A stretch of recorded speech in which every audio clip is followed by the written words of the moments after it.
The morning sky over Denver was clear blue when the first alien ship appeared. It started as a small dot, growing larger until it blocked the sun. People stopped in the streets, looking up with open mouths and wide eyes. Victor Hayes sat at his control station in North American Space Command, staring at his screen. The energy readings made no sense. Nothing human-made could produce such power. His hands shook as he reached for the red phone. "Sir, we have an unknown object in Earth orbit. It's not one of ours." Within 3 hours, similar objects appeared over Beijing, Moscow, London, and Rio de Janeiro. The world's military forces went on high alert, but the visitors made no aggressive moves. They simply waited. On the 6th hour, they sent a message. It came through on every television, radio, and electronic device capable of receiving signals. "People of Earth, we are the Galactic Confederacy. We come in peace and wish to establish diplomatic relations." The United Nations called an emergency session. Representatives from every nation gathered in New York, arguing about how to respond. Some wanted to attack immediately. Others suggested welcoming the aliens with open arms. Lisa Martinez adjusted her suit jacket as she entered the UN building. As America's top diplomat, she never expected to represent humanity to aliens. Next to her walked Greg Porter, a language expert who specialized in communication theory. "Do you think they're telling the truth?" Lisa asked. Greg shrugged. "About coming in peace? I guess we'll find out soon enough."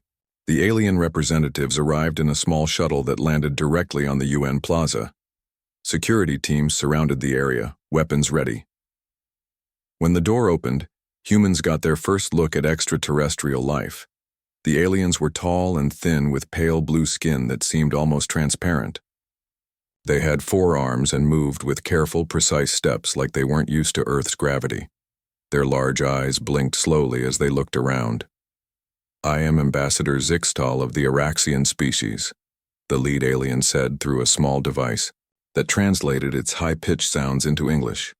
"I represent the Galactic Confederacy, an alliance of 37 spacefaring civilizations." Inside the main chamber, world leaders sat in stunned silence as Ambassador Zixtal explained their presence. "We have been observing your world for some time," the alien said. "Your planet contains several rare minerals essential for Confederate technology. We have come to arrange for benevolent resource extraction." Victor Hayes, now called to the UN as a technical advisor, leaned forward in his seat. "Extraction? What exactly does that mean?" The alien's expression didn't change, but its voice became higher. "The process is quite standard. We identify resource-rich areas and remove the materials we need. The procedure requires the relocation of local populations, but we provide alternative habitation." The room erupted in voices. The UN Secretary General raised his hands for quiet. "Ambassador," Lisa Martinez stood up. "Are you saying you want to move humans from their homes to take resources from our planet?" "Yes," Zixtal replied simply. "Approximately 70% of your population would need relocation. The process is temporary, perhaps 50 to 60 of your years." The Chinese representative slammed his hand on the table. "This is unacceptable. You cannot come to our world and take what you want." Zixtal tilted its head, seeming confused. "This is the standard procedure. No species has refused before. The Confederacy offers advanced technology and medical knowledge in exchange." "How many planets have you done this to?" Greg Porter asked. 23 worlds with pre-FTL civilizations," the alien answered. "All have benefited from Confederate guidance." Victor Hayes noticed something important. The aliens wore thin protective suits. They seemed uncomfortable in Earth's atmosphere. Their movements were careful, like they found Earth's gravity challenging. The UN Security Council met in private while the aliens waited. The discussion was short. When they returned, the Secretary General delivered humanity's answer. "Ambassador, Zixtal, Earth respectfully declines your offer. Our resources belong to us. We welcome peaceful contact and knowledge exchange, but we will not accept relocation or resource extraction." The aliens looked at each other. Their thin fingers tapped rapidly against their legs. perhaps a sign of agitation. This response is unexpected, Zixtal said finally. Perhaps we have not explained the benefits clearly. Your species would gain technologies beyond your current understanding. Lisa Martinez stepped forward. The answer remains no. Earth is our home. We will decide how to use our resources. The alien ambassador's large eyes blinked rapidly. No species has ever refused. This is irregular. Well, humans are probably different from other species you've met, Greg said, studying their reactions. Zixtal stood suddenly, its thin frame looking almost fragile against the large UN backdrop. We regret your decision. The Confederacy has determined these resources are necessary. The extraction will proceed as scheduled in 14 rotations of your planet. Victor Hayes felt cold fear in his stomach. Are you threatening us? The alien didn't answer directly. Resistance is unnecessary and inadvisable. We have helped many worlds through this transition. Your species will adapt. Ambassador, the Secretary General said firmly, if you attempt to forcibly remove people from their homes or take resources without permission, Earth will consider it an act of war. The word war seemed to confuse the aliens. They spoke quickly, among themselves in high chirping sounds. This concept is unfamiliar, Zixtal said finally. We do not wish harm. The procedure is standard and beneficial. Not to us, Lisa insisted. We will defend our world. The aliens departed shortly after, returning to their ships without further discussion. As soon as they left Earth's atmosphere, the world's military forces began preparing. Nuclear weapons were readied, fighter jets were fueled, soldiers were called to bases. In a secure room beneath the Pentagon, Victor Hayes showed military leaders what he had discovered during the meeting. They're not used to our gravity, he explained. Their homeworld must have much less gravity than Earth. And look at this analysis of their protective suits. They're filtering our air. Our atmosphere might be toxic to them. General William Carter nodded slowly. So they're physically weaker than us. That's something we can use. They also seemed genuinely confused by our refusal, Greg Porter added, and the concept of war puzzled them. I think they might come from a society that doesn't have conflict the way we do. Lisa Martinez looked at the satellite images of the alien ships. They have technology far beyond ours.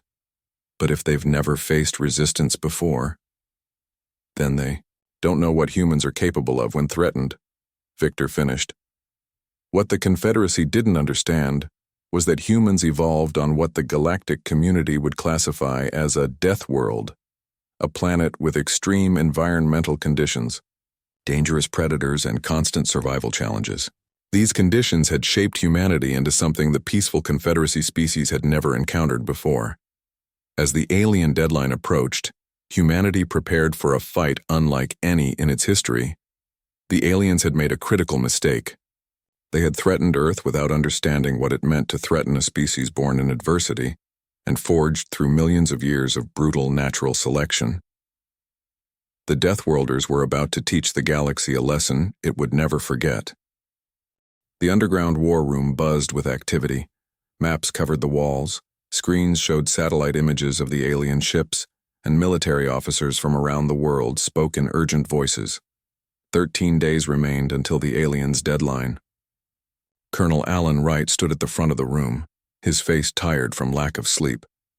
As head of Earth's newly formed Alien Defense Initiative, he had the impossible job of preparing humanity for a war against enemies with technology centuries beyond Earth's abilities. Their ships can move faster than anything we have, he explained, pointing to a screen showing an alien vessel disappearing from one area of space and reappearing in another. They can probably hit any target on Earth within seconds. General Yvonne Clark from the European Defense Force raised her hand. What about our nuclear weapons? We don't know if they'll work against their shields, Alan answered honestly. And using them means radiation on our own planet. That should be a last resort. In a laboratory 50 floors below the meeting, Dr. Key. Olivia Ramirez hunched over a microscope. She had been studying tissue samples left behind by the aliens during their brief visit.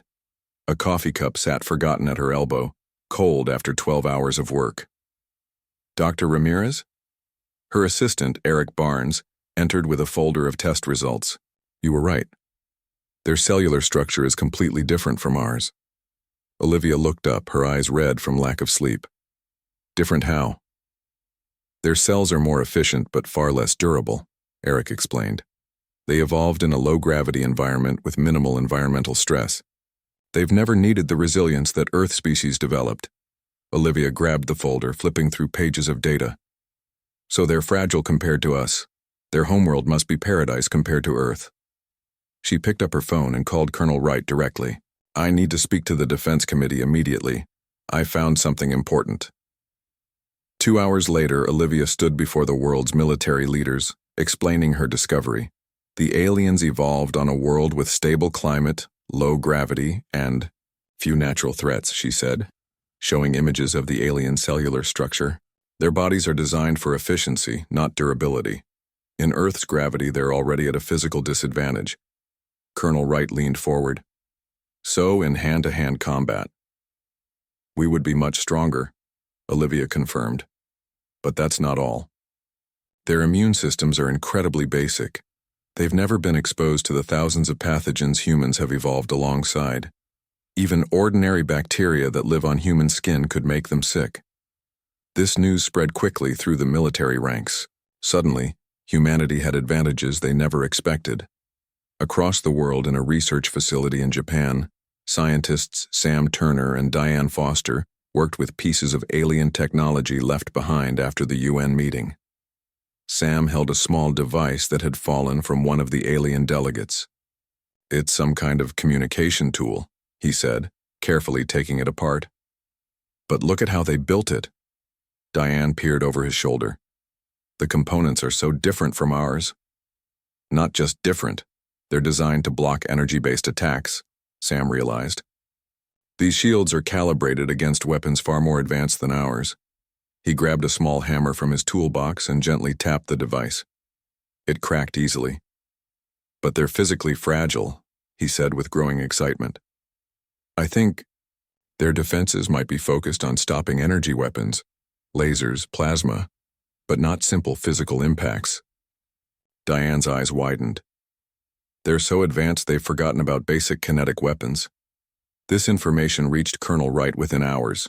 He immediately called the heads of every major military power. We need to adjust our strategy, he explained. Forget missiles with explosive warheads. We need solid metal projectiles, tungsten rods, steel balls, anything that can deliver kinetic impact against their ships. Around the world, factories that normally made cars and appliances were converted to produce weapons. Ordinary citizens volunteered to help, working long shifts to prepare defenses. Meanwhile, in a classified facility beneath the Rocky Mountains, Commander Patricia Ortega trained special forces for possible ground combat. Soldiers from different countries worked together, learning to fight an enemy no human had ever faced before. They've never had wars on their worlds, Patricia explained to her troops. Based on the data we've gathered, their species haven't fought each other for thousands of years. They don't understand violence the way humans do. She showed videos of the alien delegates, their careful movements and apparent physical weakness. In their gravity, they might be normal. In ours, they're struggling to move. Use that against them. A young soldier raised his hand. But their weapons will still be advanced, right? Yes, Patricia nodded. Never forget that. If they can hit you, they can kill you. But they don't expect us to fight back. They don't know what humans can do when we're threatened. 7 days before the deadline, the world's leaders gathered again. Representatives from every nation sat around a large table, looking at Colonel Wright and his team. We've converted all ICBMs to carry tungsten rods instead of nuclear warheads, he reported. The kinetic impact should penetrate their shields, based on what we've learned about their technology. Dr. Olivia Ramirez added, we've also developed biological countermeasures. Nothing lethal, just bacteria and viruses that will make them sick without killing them. We're not trying to commit genocide. Sam Turner placed a modified alien device on the table. and we've learned enough about their communication systems to disrupt them temporarily. Not for long, but maybe enough to give us an advantage. The American president looked around the room. So we have a chance? A small one, Colonel Wright admitted. They still have technology far beyond ours. They can hit targets from orbit. They can probably wipe out major cities in seconds. But yes, we have a chance. The Chinese president spoke next. What about evacuation? Moving people underground? We've been preparing shelters, Commander Patricia Ortega answered. But we can't move billions of people in 7 days. Most will have to take their chances where they are. As the meeting ended, Colonel Wright stayed behind with Dr. Olivia Ramirez. They stood by the window, looking at the night sky where alien ships waited just beyond sight. Do you think we can win? Olivia asked quietly. Alan sighed.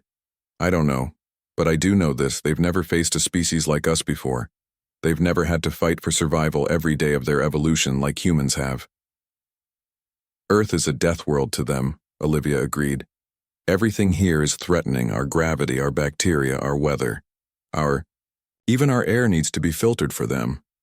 And they've never encountered a species that evolved through constant conflict and competition, Alan added. They don't know what it means to fight against an enemy that refuses to give up. Outside the facility, people around the world prepared for the coming invasion. Families gathered supplies, cities established emergency plans, and ordinary citizens volunteered for defense forces. The aliens expected easy surrender. They had no concept of what they were about to face: a species shaped by millions of years on a planet that tried to kill them every day. The Deathworlders were ready. The 14th day arrived with an eerie calm. Sunrise revealed empty streets and cities around the world. Most people had moved to underground shelters or rural areas, following emergency evacuation plans. Those who remained were either essential personnel or those who refused to leave their homes. In the North American Space Command Center, Colonel Alan Wright watched the main screen as 12 massive alien ships took position around Earth. The ships were beautiful in a strange way, smooth silver surfaces that seemed to glow from within, each one larger than the largest human aircraft carrier. They're in position, reported Lieutenant Sarah Wells from her monitoring station, spread evenly around the planet. Alan nodded. Just as we expected. Any communications? Nothing yet, sir. Dr. Olivia Ramirez stood beside him, her face pale, but determined. If they follow their standard protocol, they'll demand surrender first. As if on cue, the communication system activated. A holographic image of an alien appeared in the center of the command room. This one was different from the Araxians who had visited the UN. It had green-tinted skin and a more rigid posture. I am Admiral Crexfor of the Tarani species, the alien announced. The extraction process will begin in 1 hour. Surrender and relocation will commence immediately. Resistance is unnecessary and inadvisable. Colonel Wright stepped forward. This is Colonel Alan Wright of Earth's Defense Force. We reject your terms. Earth belongs to humans. Leave our world immediately. The alien seemed confused by this response. Its large eyes blinked rapidly. Your species has insufficient technology to prevent extraction, it stated simply. Surrender is the logical choice. We'll see about that, Alan replied. Then cut the communication. He turned to his command staff. They're right where we want them. Launch Operation Thunderstrike. Around the world, military bases activated missile silos. But instead of nuclear warheads, these missiles carried specially designed tungsten rods, simple metal projectiles with no explosive components. Hundreds launched simultaneously, aiming directly at the alien ships. On the alien flagship, Admiral Crexfor received urgent alerts. Primitive projectiles detected, reported a crew member. No explosive components, no energy signatures. The Admiral dismissed the threat. Activate standard shields. These simple weapons cannot harm our vessels. But the Confederate shields had been designed to stop energy weapons, lasers, plasma beams, and nuclear blasts. They had never been calibrated against simple kinetic impacts. The tungsten rods, moving at tremendous speeds, passed through the shields as if they weren't there. 3 alien ships were struck directly, The rods tore through their hulls, causing catastrophic damage. One ship exploded in a brilliant flash of light. The other two began drifting, clearly disabled. In the command center, humans cheered as they watched the explosions in orbit. 3 hits, Sarah reported, her voice filled with excited disbelief. 3 ships disabled. Colonel Wright remained, focused. They'll adjust their shields. This trick won't work twice. Launch the boarding teams. In Florida, Lieutenant Kyle Johnson led 30 astronauts and Special Forces soldiers toward a small fleet of modified space shuttles. All had been training for this mission since the aliens first appeared. "Remember your training," Kyle told his team as they prepared for launch. "They're physically weaker than us in Earth's gravity. They've never experienced hand-to-hand combat, but their weapons are still deadly. Don't get overconfident." The shuttles launched, heading directly for one of the damaged alien ships. As they approached, they could see the massive hole torn through the side of the vessel by the tungsten rod. "Perfect entry point," Kyle said as their shuttle maneuvered toward the breach. "Prepare for boarding." Inside the damaged ship, the alien crew was in chaos. Alarms blared, emergency lights flashed, and injured crew members called for help. They had never experienced a successful attack on one of their vessels. There were no protocols for this situation. The human boarding team entered through the damaged section. They wore sealed suits with magnetic boots to handle the zero-gravity environment. Each carried simple weapons, pistols and combat knives, rather than advanced technology that might malfunction around alien systems. The first aliens they encountered stared in shock at the invaders, their 4 slender arms raised in what might have been a gesture of surrender. "Secure them," Kyle ordered. His team quickly bound the aliens with simple zip ties. As they moved deeper into the ship, they encountered more resistance. Some aliens wielded energy weapons that fired bright pulses of light. 2 human soldiers were hit and fell immediately. "Take cover," Kyle shouted, ducking behind a metal barrier. He fired his pistol, the simple bullet striking an alien in the chest. The creature collapsed, clearly unused to the trauma of physical injury. The boarding team fought their way to the ship's control center. Most aliens surrendered when they saw their comrades fall. They had no concept of fighting to the death, no understanding of the human willingness to risk everything in combat. "Ship secured," Kyle reported back to Earth. "Minimal resistance. We have prisoners." Similar reports came in from other boarding teams. Within hours, humans had captured 2 of the damaged alien ships and were learning to operate their systems. On Earth, the aliens launched their ground invasion despite the losses in orbit. Transport vessels descended toward major cities carrying Confederate troops for the relocation process. In London, Commander Patricia Ortega and her Special Forces team waited in hidden positions as an alien transport landed in Trafalgar Square. The aliens emerged in protective suits, moving awkwardly in Earth's gravity. They carried devices that projected holographic messages in multiple languages. "Attention humans. You will be relocated to designated safe areas. Resistance is unnecessary." Patricia gave the signal.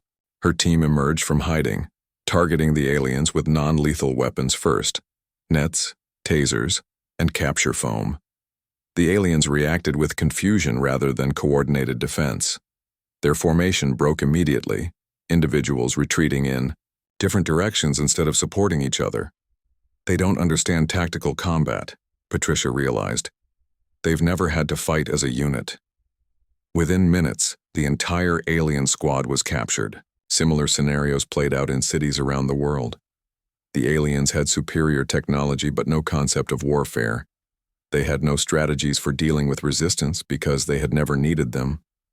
At NASA headquarters, engineer Maria Wilson made another critical discovery while examining captured aliens. "Their protective suits aren't just for our gravity," she explained to Colonel Wright over a video call. "They're filtering our air. And look at this." She held up a medical scan. "Their immune systems are incredibly basic. Just being near humans without protection is making them sick. Our bacteria, our viruses, things we've evolved alongside for millions of years, are completely new to them." This information spread quickly through military channels. Human soldiers were instructed to target the aliens' protective suits, rather than trying to penetrate their advanced armor. In orbit, Admiral Krexivor watched in growing horror as the invasion faltered. 3 ships destroyed, 2 captured, and ground forces being overwhelmed by supposedly primitive humans. "This cannot be happening," the admiral said to his command staff. "No pre-FTL species has ever resisted successfully." "The humans are different," responded his science officer. "Initial classification was incorrect.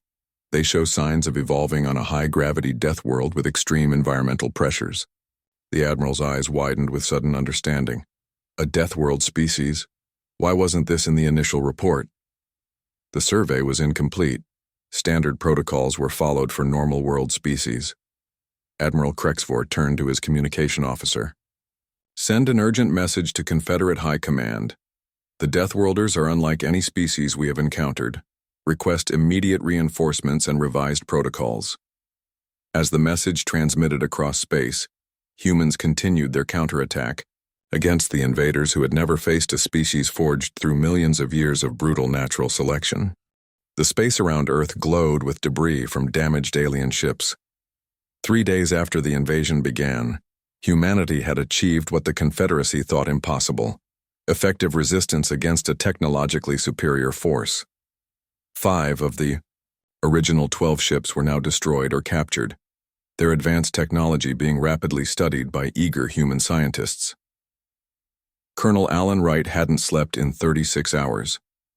He stood in the command center, watching satellite feeds of alien ground forces retreating from cities around the world. The aliens' superior weapons had proven less effective than expected when faced with human guerrilla tactics and sheer determination. "Sir," Lieutenant Sarah Wells called from her station, "we're detecting a new energy signature. Something big is coming." The main screen showed a massive distortion in space near the moon. A moment later, a ship appeared, at least 3 times larger than the previous alien vessels. Its dark purple surface seemed to absorb light rather than reflect it. "That's not good," Alan muttered. "Full alert. All units prepare for renewed attack." But the new ship made no aggressive moves. Instead, it broadcast on all frequencies. "Attention, people of Earth. This is High Counselor Pelnara of the Confederate Central Authority. We request immediate cessation of hostilities and diplomatic dialogue." In the UN Emergency Headquarters, beneath Geneva, world leaders gathered to discuss this new development. "It could be a trick," said the Russian president. "They may be stalling while they bring in more ships." The Chinese leader nodded in agreement. "We should press our advantage while we have it." UN Secretary General Frank Rodriguez raised his hand for quiet. "Or this could be our chance to end this conflict without more bloodshed. I vote we meet them." After heated debate, they agreed to a meeting on neutral ground, a space station positioned between Earth and the alien fleet. Colonel Wright and Dr. Olivia Ramirez would represent Earth along with the Secretary General. The meeting took place in a pressurized module attached to the International Space Station. When the alien shuttle docked, everyone tensed. The door opened to reveal a much different alien than they had seen before. High Counselor Pelnara stood taller than the previous aliens, with purple-gray skin and 6 limbs instead of 4. The Dai being wore no protective suit, just an ornate robe with symbols that might indicate rank or status. "I thank you for agreeing to this meeting," Pelnara said through a translation device. "A grave error has occurred that must be corrected immediately." "Frank." Rodriguez stepped forward. "We're listening." The alien produced a holographic display showing Earth surrounded by various data and classifications. "Your world was incorrectly categorized in our database," Pelnara explained. "It was registered as a Class 4 standard extraction world rather than what it truly is. A Class 12 death world." "A death world?" Olivia asked. "Yes. A planet with extreme environmental conditions that force the dominant species to evolve through constant adaptation and competition." Pelnara's large eyes blinked slowly. "Had we known, we would never have approached your world with extraction intentions. Death world species are granted automatic sovereignty under Confederate law." Colonel Wright crossed his arms. "So you're saying this was all a mistake in your paperwork?" "An inexcusable error," Pelnara agreed. "The initial survey team failed to recognize the indicators of a death world species: your physical durability, immune system complexity, and adaptive intelligence. Your gravity alone should have been enough to classify Earth correctly, Frank leaned forward. And we're supposed to just accept this explanation after you tried to invade our planet? We offer full reparations according to Confederate law, Pelnara said, and immediate withdrawal of all forces. While the diplomatic meeting continued, another mission was underway. Colonel Heather Jackson led a team of computer specialists aboard one of the captured alien ships. They had spent days decoding the Confederate systems, and now they were ready to infiltrate the main network. "Ready when you are," said Keith Anderson, the team's top programmer. Heather nodded. "Do it." Keith connected their modified interface to the alien computer. Lines of strange symbols flowed across their screens as the human-designed virus penetrated the Confederate network. "We're in," Keith whispered with disbelief. "Their security is advanced, but predictable. They haven't needed to protect against hacking for centuries." The information that flooded their screens was overwhelming. Star maps, species records, technology schematics, and historical archives spanning thousands of years. For the first time, humanity saw the true scope of the Galactic Confederacy. Thousands of worlds most inhabited by species that had evolved on gentle planets with stable climates and few natural threats. "Look at this." Heather pointed to biological data. Most Confederate species evolved in environments with gravity 40% lower than Earth's. Their bodies never needed to develop our bone and muscle density. Keith scrolled through more files. And their immune systems are basic because their worlds have fewer pathogens. They've engineered their environments to eliminate disease instead of evolving resistance. At the same time, Dr. Ben Miller was studying the captured aliens at a secure facility in Colorado. His findings supported what Heather's team was discovering in the Confederate database. "Their cellular structure is efficient but fragile," he explained to his team. "They can't handle physical trauma the way humans can. A broken bone for us is potentially fatal for them." He displayed a comparison of immune responses. "And look at this. Exposure to common Earth bacteria triggers massive immune reactions. They have no natural defenses against our microbiome." The most remarkable discovery came when Ben analyzed the environmental tolerances of various Confederate species. "Humans can survive in environments that would kill most Confederate species instantly," he told Colonel Wright when they spoke later. "Our ability to withstand temperature changes, radiation, physical stress, and atmospheric variation is off their charts. According to their own classification system, we're basically super soldiers." Back at the diplomatic meeting, High Counselor Pelnara was explaining Confederate law regarding Deathworld species. "Your evolutionary path makes humans uniquely adapted to harsh conditions," the alien said. "The physical and psychological traits required to survive on such a world are respected and somewhat feared in the Confederacy. Deathworld species are always granted full autonomous status and non-interference protection." "Why?" Frank asked. Pelnara hesitated. "Historical records show that Deathworld species who join galactic society tend to become dominant in certain spheres. Your natural resilience and competitive instincts make you suited for roles other species cannot fill." As Pelnara transmitted the revised classification of Earth to Confederate High Command, humanity was already planning its next steps. The alien technology they had captured, combined with their new understanding of the galactic community, opened possibilities they had never imagined. "We could demand access to their technology as reparations," Colonel Wright suggested in a private meeting with Earth's leaders after the diplomatic session. "Why stop there?" Heather Jackson asked, showing the data her team had recovered. "According to their own laws, they owe us significant compensation. And look at this. Humans can survive on 90% of known worlds, while the average Confederate species can tolerate only 30% without extensive life support," Dr. Miller added. "Plus, we now know their ships only perform jumps between pre-established gates in each system. Their actual FTL technology isn't that far beyond theoretical models our physicists have been working on." Secretary General Rodriguez looked thoughtful. "So you're saying we could catch up to them technologically within a reasonable time frame?" "With the right concessions in the peace treaty, yes," Heather confirmed. And there's something else you should see. She displayed another file from the Confederate database, a report on species suitable for military and security roles. The Confederacy has been at peace so long, most species have lost their capacity for conflict, she explained. They outsource security operations to the few species with the right physical and psychological traits. Based on their own assessment metrics, humans would be at the top of this list. The leaders of Earth looked at each other as the implications became clear. The Confederacy had arrived as invaders, but their mistake had handed humanity the key to the stars. 6 months after the attempted invasion of Earth, the Galactic Confederacy's Central Assembly gathered on their capital world. For the first time in its long history, representatives from Earth stood among the delegates from 1,000 worlds. Ambassador Julia Montgomery led the human delegation.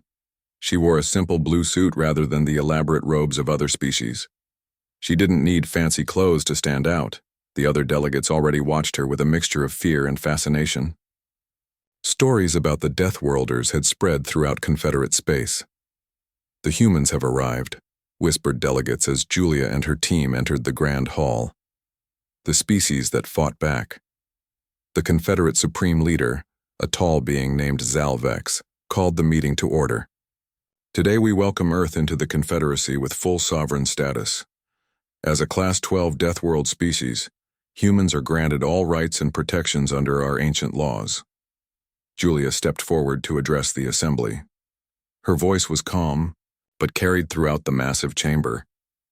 "6 months ago, your ships came to our world thinking we would surrender," she said. "You discovered instead what happens when you threaten a species that evolved through constant struggle." The delegates shifted uncomfortably. Many had watched recordings of human soldiers boarding Confederate ships, scenes of combat unlike anything they had witnessed in centuries. "But today we come with open hands," Julia continued, extending her arms. "Not to conquer, but to partner. Your technology and our determination, your stability and our innovation." Behind her, engineer Ryan Cooper demonstrated modified engines that increased Confederate ship efficiency by 30%.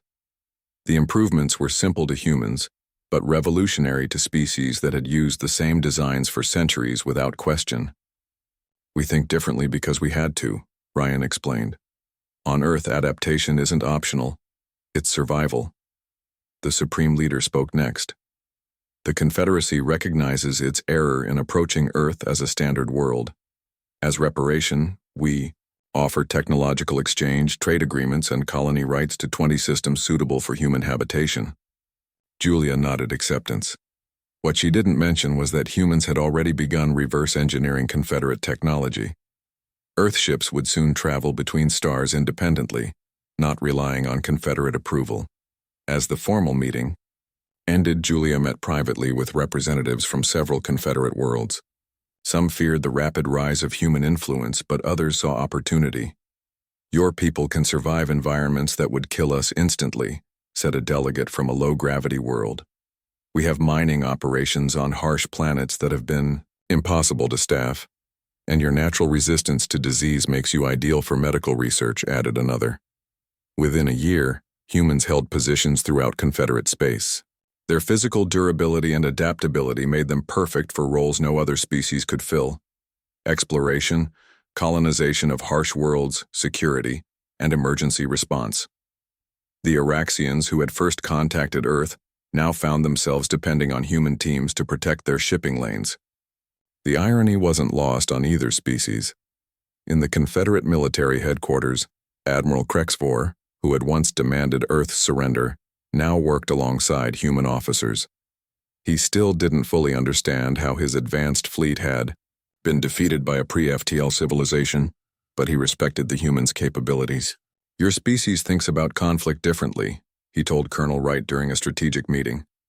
"The Confederacy has been at peace so long, we forgot what it means to fight."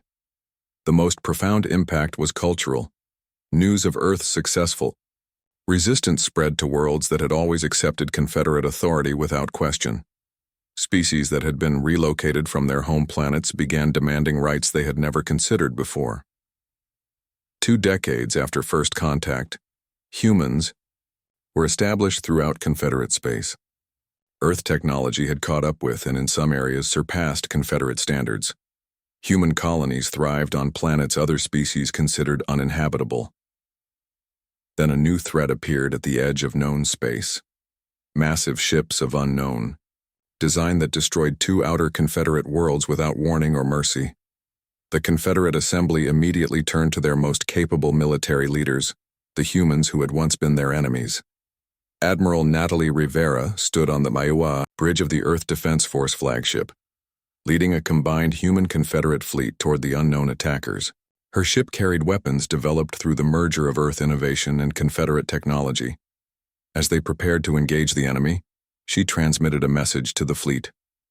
"This is Admiral Natalie Rivera of the Earth Defense Force. We stand ready to protect all Confederate worlds. This is what we were born to do." The Deathworlders had found their place in the stars, not as conquerors, but as protectors of species who had never needed to learn the hard lessons of survival on a world that tried to kill them every day.